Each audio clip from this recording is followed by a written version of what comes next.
दोस्तों, सिंधी खादों पर आप सबका एक बार फिर से बहुत बहुत स्वागत है। तो देश में चल रही है बहुत ही बढ़िया सी रिमझिम सी बारिश। इस बारिश का मज़ा लेते हैं। चलिए आज बनाते हैं पालक के सुपर डिलीशियस पकोड़े, जो बनाने में है बहुत ही आसान, लेकिन बारिश का मज़ा कर देंगे दोगुना। तो इन्हें बनाने के लिए एक बोल में हम ले लेंगे 1 कप बेसन और उसमें ऐड कर लेंगे 2 बड़े चम्मच चावल का आटा। ऐसा करने से ना ये बहुत ही क्रिस्पी बनेंगे। यहाँ पे मैंने ली है 250 ग्राम जितनी पालक। इन्हें अच्छे से वॉश करके हम एकदम बारीक इसे चॉप कर लेंगे। और अब हम आटे में ऐड कर रहे हैं 1 छोटा चम्मच जीरा, थोड़ी सी अजवाइन को हाथों से क्रश कर लेंगे हम। उसमें ऐड कर रही हूँ मैं आधा छोटा चम्मच हल्दी पाउडर और लाल मिर्च का पाउडर। 8 से 10 कलियाँ लहसुन ली है, 1 छोटा टुकड़ा अदरक का लिया और 1 हरी मिर्च ली है, और उसे इस तरह से हम दरदरा कूट लेंगे।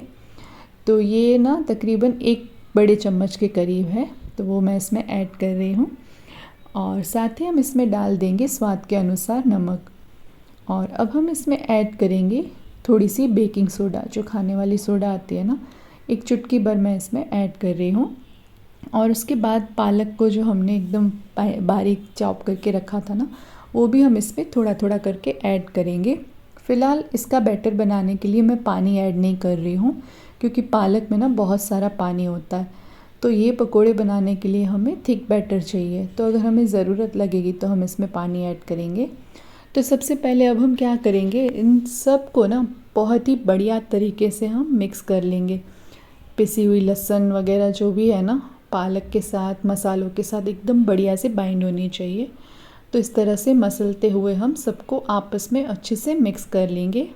और यहाँ पे ना बैटर मुझे ड्राई लग रहा है, यानी हमें पानी ऐड करने की ज़रूरत पड़ेगी। ये देखिए काफ़ी ड्राई है, तो हम क्या करेंगे, पानी ऐड करेंगे, लेकिन एकदम थोड़ा थोड़ा करके, बिल्कुल थोड़ा थोड़ा करके हम इसमें पानी ऐड करेंगे।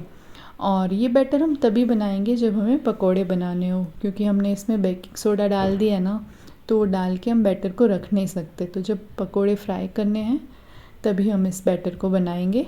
और ये देखिए कितना बढ़िया हमारा थिक बैटर बनके रेडी है। मुझे आधे ग्लास से भी बहुत कम पानी यूज़ हुआ है इसमें। और यहाँ पे मैंने तेल गरम करने रख दिया है और बैटर भी हमारा रेडी है। तो चलिए अब पकोड़े बनाना स्टार्ट करते हैं। आप राउंड शेप में भी इसे बना सकते हैं, लेकिन मैं इस तरह से छोटे छोटे पकोड़े बना रही हूँ ताकि ये ना काफ़ी क्रिस्पी बने। और सबसे पहले हम फ्लेम को हाई रखेंगे और 10 से 12 पकोड़े एक साथ बनाएंगे, ज़्यादा नहीं डालने हैं। तो हाई फ्लेम पे पहले इन्हें फ्राई होने देंगे, और जैसे ये शेप ले लेना उसके बाद हम फ्लेम को लो कर देंगे, ताकि ये अच्छे से अंदर से भी फ्राई हो जाए। तो अब देखिए इनका कलर भी हल्का सा चेंज हो चुका है, और मैंने फ्लेम को कर लिया है लो, ताकि अंदर से बढ़िया से क्रिस्पी हो जाए। और अब देखिए कितने गोल्डन बढ़िया से हमारे पकोड़े क्रिस्पी हो चुके हैं। तो चलिए अब हम इन्हें निकाल देते हैं, और इसी तरह से बचे हुए बैटर से दूसरे पकोड़े भी बना लेंगे। इसे मैं टिश्यू पेपर में निकाल रही हूँ, जिससे कि जो एक्सेस ऑयल इसमें होगा ना, वो निकल जाएगा। इन्हें निकालने के बाद तेल को कुछ सेकंड्स के लिए फिर से गर्म होने देंगे, और इसी तरह से दूसरे पकोड़े भी बना लेंगे।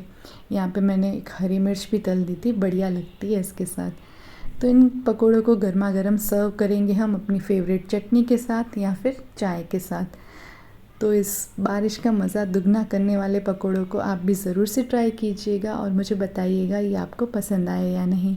मैं मिलती हूँ आपसे अगले वीडियो में, तब तक के लिए बाय बाय।